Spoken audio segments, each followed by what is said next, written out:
Hey y'all, Lois with EllieGracesAttic, and today we are going to try our hand at making some honeysuckle syrup, okay?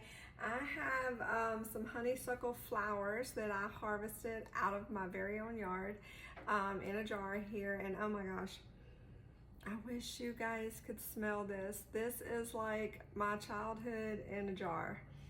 Oh my goodness. When we were kids, this was the treasure trove, right? Who needed to run into the house to get lunch, right? If we found honeysuckle and some blackberries, we were set. So I'm super excited. We live on a wooded lot. We have trees all the way, well, on three sides of us. And we have this wild honeysuckle just growing every spring, and it's just magical. We've got dandelions and blackberries and all the things. It's lovely. But I saw that you could make honey out of this, or syrup. I'm sorry, let me rephrase, not honey. But I thought, well, that makes sense, because when we were kids, like I said, we would just eat this. We would pick the flower and just suck the sweet nectar out of the end. We gave the bees a run for their money, right? But it's so good, and I thought, well, that makes sense. I need to try that. So there's a few different variations of honeysuckles. This is Japanese honeysuckle. It grows wild here in North Alabama and most of the Southeast. But if you're not sure what you're picking, make sure you get some type of plant ID app or get a book and make sure you're getting what you're wanting to get, and that it's safe for you. But Japanese honeysuckle is safe to eat. It's the berries, I think, where we never really touch the berries. Those can be toxic. So again, these are just the flowers. This little recipe called for about 50. This is a guesstimate. I have about half of my little pint jar full. I think that's a pint. But anyway, you're gonna add to our saucepan, we're gonna put it on medium-high heat. We're gonna add 1 cup of water. We're gonna add 1 cup of just granulated sugar. And then we're gonna add our honeysuckle flowers just like that. I didn't get the leaves. Well, I lie, I have one, it looks like green in there. You want to just pop them off the plant. It's real easy. You see the leaves, you just pull them like that. You don't want that part, you just want the flower. So you're just going to dump all that into your sugar and water, and you're going to bring it to a boil. So we'll be back in just a minute or two.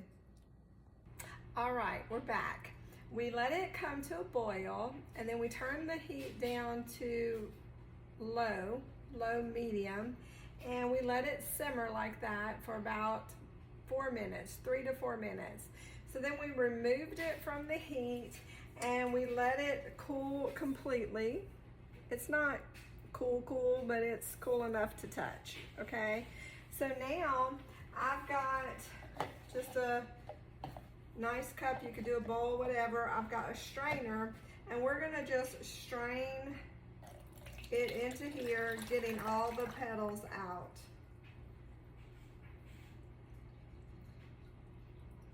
Awesome. Put that over here. Now that we've got all that out, I'm gonna kind of shake the little petals. We've got all the petals out, and we've got a good bit of syrup left. We put this strainer in the sink. So now I'm gonna take my little jar and we're gonna pour it right into, let me get this spoon out of the way. While it was boiling too, I think I forgot to say, as it was coming to a boil, I make sure you stir it occasionally just to kind of get the petals around to make sure they're not sticking or clumping or anything. So now I'm gonna pour my syrup into this jar. Oh man, my jar is not quite big enough. I got a little bit left, but it filled up my little jar. Isn't that pretty? Honeysuckle syrup. I cannot wait to try it. It said you can use it in your coffee. just like you would honey. You can use it to sweeten lemonade or iced tea or hot tea. You could pour it over a bowl of fruit, over ice cream or yogurt. What else? You can use it to sweeten up your cake or muffin, baked goods kind of thing. So you could pretty much, gosh, there's lots of things you can use it for. So I'm super excited to try it. It smells amazing. I wish you could smell it. It smells so good. So I'll come back and let you guys know, but it's in this jar and it is good in the refrigerator up to a month. And I did read somewhere that if you wanted to, you could put this, pour it into ice trays and freeze it. And then just like plop it in your iced tea or lemonade or whatnot. So that might be something you want to try too. So anyway, here's to honeysuckle syrup, my childhood. I hope you try to make this. It was so easy, especially if you have access to honeysuckle in your yard. So enjoy. I'll be back soon with something crafty.